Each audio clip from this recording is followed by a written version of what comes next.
Canada and Mexico have taken a lot of our business over the years. Because of tariffs and the incentives we give, it's coming back. Hundreds of everyday household items are about to get a lot more expensive. Major EV projects, including factories in states like Georgia, South Carolina, Arizona, which promised thousands of jobs and were worth billions, paused or outright canceled. Thanks to President Trump's trade war. Everyday products like car parts, household appliances, baby strollers. People are very much frustrated with the cost of living. This is going to contribute to inflation. It's going to make things more expensive. Breaking news out of Washington. Donald Trump is demanding nickel, but Canada just slammed the door shut. The result? America's electric vehicle industry is paralyzed. From Detroit's auto plants to battery lines in Nevada, the supply chain has ground to a halt, leaving U.S. workers and cities bracing for impact.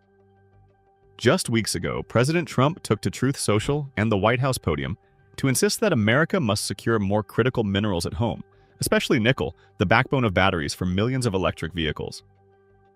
He warned allies and rivals alike that the United States would no longer tolerate what he called foreign chokeholds on American jobs. Tariffs on Canadian steel and aluminum were already ratcheted higher, fueling a wave of disputes stretching from New York to Los Angeles. Now, with Detroit automakers scrambling to expand EV production, Trump's fiery demands have collided head-on with Canada's refusal to bend. Before we continue, hit that like button and subscribe.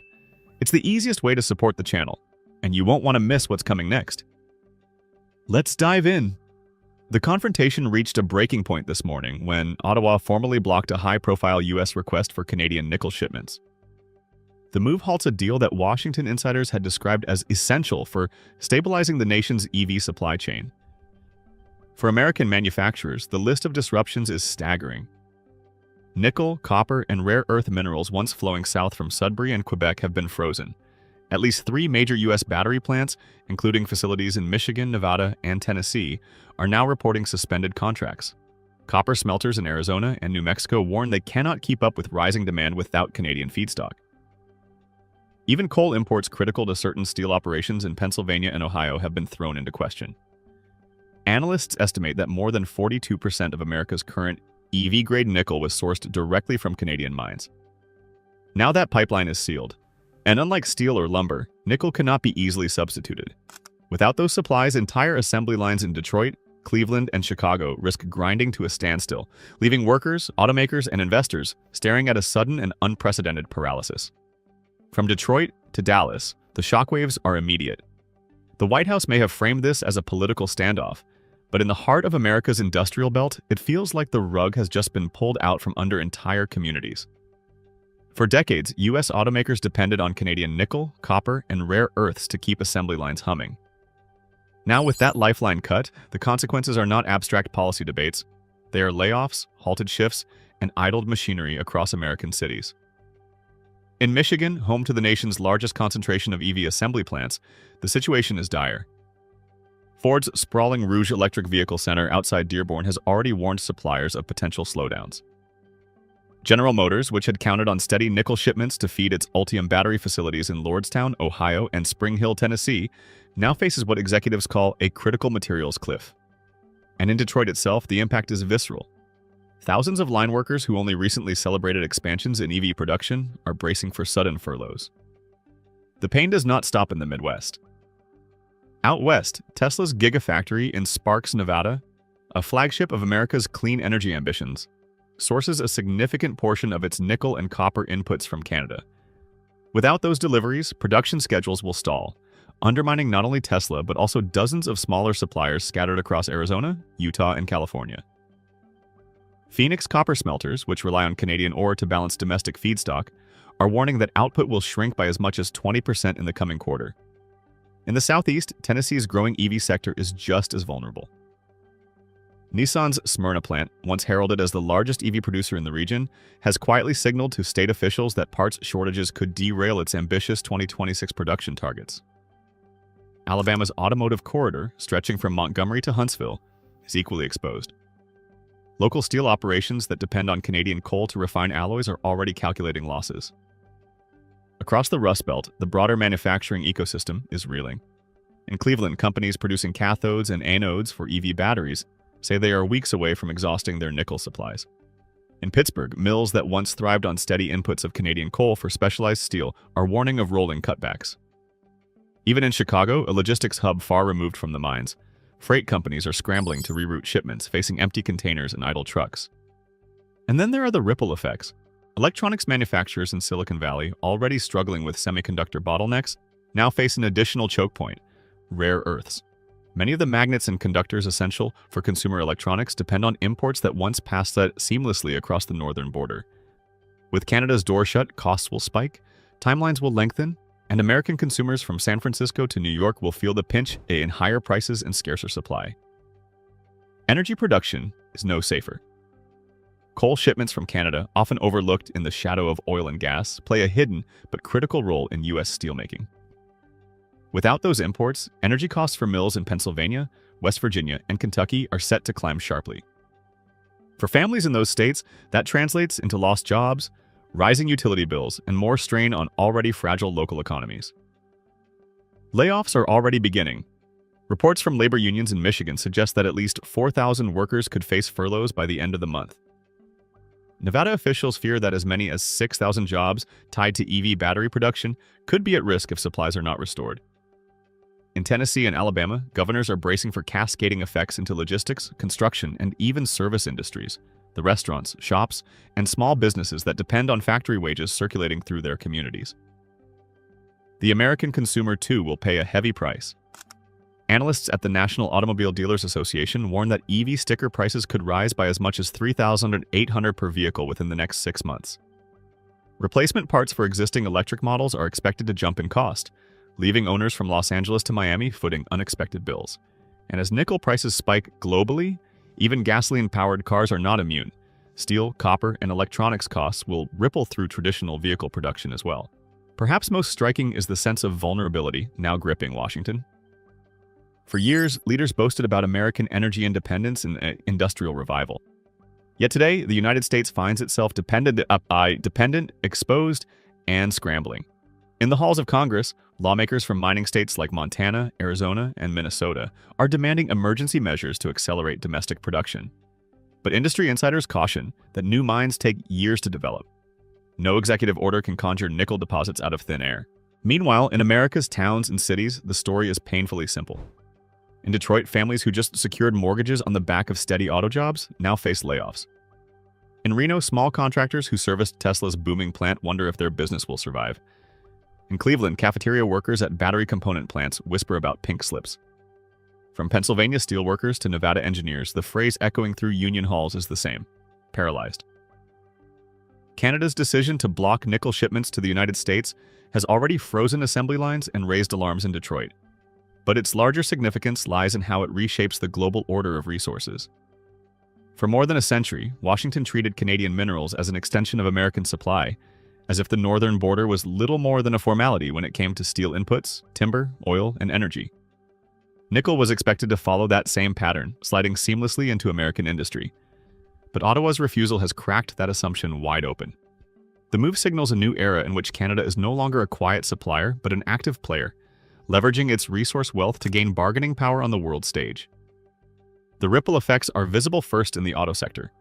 Nickel is not just another metal, it is a foundation for the batteries that power America's clean energy transition. Without it, the nation's plan to lead in electric vehicles falters. But Canada's calculation is bigger than cars. By halting the flow of nickel, copper, and other critical minerals southward, Ottawa has positioned itself as a gatekeeper for technologies that define the next generation of global power, from EVs and smartphones to defense systems and renewable energy grids. In cutting the US off, Canada has opened the door to Europe and Asia, and those markets are already moving quickly to secure contracts. European automakers, long eager to reduce dependence on both China and the United States, see Canada as a natural partner. German firms have dispatched representatives to negotiate long-term mineral supplies linking Ottawa's mines directly to Europe's expanding EV hubs in Bavaria and the Ruhr Valley. France has floated the idea of formal trade agreements that would give Canadian nickel tariff-free access to the European market. If those deals are struck, American companies will face higher input costs than their European rivals, eroding U.S. competitiveness in sectors where Washington had hoped to lead. In Asia, the pace is even faster. Japanese officials, alarmed at the fragility of global supply chains exposed during the pandemic, are pushing to lock in Canadian nickel for their domestic industries. Tokyo understands that access to Sudbury's high-grade deposits could give its automakers a decisive edge. South Korea, home to some of the world's largest battery manufacturers, is making similar moves. SK Innovation and LG Energy Solution have already begun exploratory talks with Canadian suppliers, offering long-term purchase guarantees in exchange for stable flows of raw material. Each contract signed overseas tightens the squeeze on American producers. China, meanwhile, is watching closely and playing a long game. For years, Beijing has controlled the lion's share of rare earth mining and processing. Now it sees Canada as an opportunity not only to expand its influence, but to showcase Washington's vulnerabilities. Chinese firms are well-positioned to offer infrastructure investments in exchange for mineral access, and Canadian companies, facing surging global demand, may find those offers difficult to refuse. If China gains even a partial stake in Canada's mineral exports, the United States will find itself trapped between two fronts, cut off by its closest ally and outmaneuvered by its greatest rival. The symbolism of this shift is profound. America built its industrial dominance in the 20th century on the assumption that its neighbors would always be compliant partners. Canadian lumber framed American houses, Canadian oil-fueled Midwestern refineries, Canadian steel and nickel reinforced American bridges and skyscrapers. That quiet dependence rarely entered public debate because supplies were steady and prices relatively stable. But the events of this month have shattered the illusion. For the first time in living memory, Canada is demonstrating that it can use those very supplies as leverage, and that it is willing to do so even against Washington. For allies around the world, the lesson is clear. The United States, once seen as the central hub of North American trade, is no longer guaranteed privileged access to resources even in its own hemisphere. Brussels and Tokyo are recalibrating their strategies accordingly, not as secondary players, but as beneficiaries of America's sudden exclusion. And for Ottawa, this moment is more than a tactical victory. It is a chance to redefine itself as a global supplier on equal footing with Australia, Brazil, and Indonesia, countries whose resource policies regularly shape the course of international markets. Washington now faces the uncomfortable reality that the balance of power is shifting north. Canada's mines, once viewed as auxiliary, are becoming central nodes in the new global resource map. Every ton of nickel redirected to Europe or Asia is a ton no longer available to American industry. Every contract signed abroad weakens Washington's bargaining position. And every day this blockade continues, the narrative grows stronger. The United States is no longer in control of the supply chains that underpin its economic future. For Donald Trump and his supporters, the optics are damning. The former president built much of his political identity on promises of economic nationalism, on restoring American factories and ensuring U.S. workers would never again be at the mercy of foreign suppliers. Yet this very dispute has exposed how fragile those promises can be when supply chains are disrupted just across the border. To his critics, Canada's blockade is proof that slogans about bringing jobs back are no substitute for real resource security. To his supporters, it is a rallying cry, proof that America must double down on tariffs, subsidies, and mining at home if it wants to maintain independence. Either way, Trump is at the center of the conversation. His demands, his tariffs, and his rhetoric have framed the conflict from the start. The bigger picture, however, goes far beyond partisan battles. Canada is not acting in a vacuum. By asserting control over nickel and copper flows, Ottawa is aligning itself with a global trend: resource nationalism. Across the world, governments are tightening control over strategic materials. Indonesia has restricted nickel exports to promote domestic processing. Chile has moved to nationalize portions of its lithium industry. African nations are renegotiating mining contracts to secure greater benefits for local populations. Canada's blockade fits into this wider pattern, signaling to investors and policymakers alike that critical minerals are no longer just commodities, they are instruments of state power. For the United States, the consequences could be long-lasting. If Ottawa cements long-term contracts with Europe and Asia, the U.S. may find itself permanently sidelined. Analysts warn that once those agreements are signed, they cannot be easily undone. Buyers in Berlin, Tokyo, and Seoul are offering not just cash, but strategic partnerships, co-investment in infrastructure, technology transfers, and multi-decade supply guarantees. If Canada accepts, American firms will be competing from the outside, paying higher spot prices while rivals enjoy locked-in stability. The playing field will tilt, and not in Washington's favor. there is also a reputational cost. For decades, the United States styled itself as the indispensable nation in global trade. Allies could rely on Washington to keep markets open and to secure flows of goods and resources. But the current crisis suggests otherwise. If America cannot even maintain guaranteed access to Canadian nickel, how persuasive can it be when urging others to align against China or Russia? That credibility gap could haunt U.S. diplomacy for years. Foreign capitals may begin to hedge more aggressively, cutting deals with middle powers like Canada while treating Washington's promises with growing skepticism. Meanwhile, Canada is already reaping the benefits of its newfound leverage. In Ottawa, officials are touting the blockade as evidence that the country can chart an independent course. Headlines in Canadian papers describe it as a mineral awakening, a moment when Canada steps out from the shadow of its southern neighbor to claim a central role in the global economy. Investments are pouring in. European automakers, Japanese trading houses, and even Middle Eastern sovereign wealth funds are exploring opportunities in Canadian mines and refineries.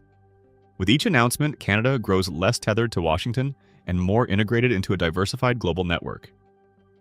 The implications for American cities are sobering. Detroit, Cleveland, Pittsburgh, Reno, Nashville all depend on steady inputs of minerals and metals to sustain jobs and growth. If those inputs are rationed or diverted abroad, local economies could stagnate. What's more, once supply chains shift overseas, they rarely return. A battery plant in Tennessee that idles today may find its future contracts permanently reassigned to South Korea or Germany. A steel mill in Pennsylvania that cuts shifts may discover its clients have switched to suppliers in Europe. The ripple effects can calcify into structural decline. At the same time, global competitors are seizing the narrative.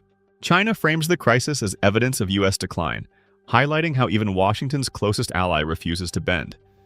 European leaders point to it as justification for reducing reliance on America, arguing that Brussels must build its own path to security. For America's adversaries, the message is simple. The era of uncontested U.S. dominance is fading, and new centers of power are emerging. The question now is whether Washington can adapt. Some argue for a crash program of domestic mining, despite the long timelines and environmental hurdles. Others call for a diplomatic reset with Ottawa, perhaps offering concessions on tariffs in exchange for restored access. Still, others suggest broadening partnerships with countries like Australia and Brazil, even if it means higher costs and longer shipping routes. None of these options are quick fixes, but without decisive action, the United States risks being left behind in the race for critical minerals. Ultimately, the stakes extend far beyond nickel. This crisis is a test case for how the United States navigates an emerging world where resources are increasingly weaponized. If Washington cannot secure supplies from Canada, what hope does it have of competing for cobalt from the Congo, lithium from South America, or rare earths from Asia? The answer will shape not just the future of America's EV industry, but the trajectory of its broader economic and geopolitical standing. In this sense, Canada's blockade is more than a bilateral dispute. It is a warning shot, a signal that the global order of resources is changing, and that America must decide whether to adapt or risk losing its industrial future. What comes next may prove even more disruptive than the shock of today's blockade. In the near term, American automakers face a race against the clock. Executives in Detroit, Nashville, and Reno are quietly warning that if nickel deliveries are not restored within 60 days, entire model launches could be delayed into next year. That means dealerships from Ohio to California may be forced to postpone promised EV rollouts, leaving buyers waiting and competitors overseas ready to fill the gap. Prices are set to climb across the board. Analysts estimate that nickel costs could rise by as much as 40% on global markets over the next quarter. For consumers, that translates into higher sticker prices on electric cars, more expensive household electronics, and inflated costs for anything from smartphones to solar panels. By Christmas, the average American family could be paying hundreds of dollars more for goods that rely on these minerals. Inflation, which had shown signs of easing, may lurch back upward. Policymakers in Washington are scrambling for alternatives. Some have floated the idea of fast-tracking new mining permits in Minnesota, Montana, and Alaska. Yet experts caution that developing a new mine in the U.S. can take a decade or more due to permitting, environmental reviews, and infrastructure challenges. Others are urging the White House to accelerate deals with countries like Australia and Brazil, but those supply chains require shipping halfway around the world, far slower, costlier, and less reliable than a truck crossing the Canadian border. Meanwhile, Canada is preparing for a windfall. By redirecting nickel and copper exports to Asia and Europe, Ottawa stands to secure premium prices while building long-term partnerships that could outlast the current standoff. Once those contracts are signed, Washington may find it nearly impossible to claw back its lost share. For Canada, the stakes are transformative, a chance to evolve from a quiet supplier in America's shadow into a central hub of the global mineral trade. The strategic implications run deeper still. America's adversaries are watching how Washington handles this crisis. If the U.S. cannot secure critical resources from its closest ally, how will it persuade others to trust its promises of economic leadership? Already, Beijing is courting Canadian firms offering infrastructure investments and long-term purchasing guarantees. Europe is stepping into the vacuum with diplomatic overtures. Each day that passes without resolution is another day in which U.S. influence wanes. For everyday Americans, the outcome may feel both distant and personal. A factory worker in Michigan who loses a shift, a family in Nevada paying more for an EV, a student in California facing higher costs for electronics. All of these ripple effects are the visible signs of a deeper shift. The United States, long accustomed to assuming secure access to Canadian resources, is being forced into a new reality, one in which supply chains are fragile, allies assert independence, and global rivals circle for advantage. The future outlook is stark. Unless Washington can negotiate a breakthrough or develop rapid new sources of supply, the paralysis of today may harden into a lasting weakness. America's EV ambitions, its clean energy transition, and its promise of industrial revival are now tethered to a single, uncomfortable truth. The United States is no longer guaranteed the minerals it needs to power its future. The standoff between Washington and Ottawa has exposed just how fragile America's supply chains have become. What began as a tariff fight has spiraled into a paralysis that touches every corner of the economy, from Detroit's auto plants to Silicon Valley's tech labs. Canada has drawn a line, and the ripple effects will be felt in American households for months, if not years. We'll continue tracking every development in this unfolding crisis, because what happens next could redefine the future of U.S. industry and global power. If today's breakdown was useful, be sure to like the video and subscribe. It's the best way to help this channel grow and and it ensures you don't miss the next chapter in this high-stakes story. Stay tuned, because the next move in this U.S.-Canada confrontation may already be underway.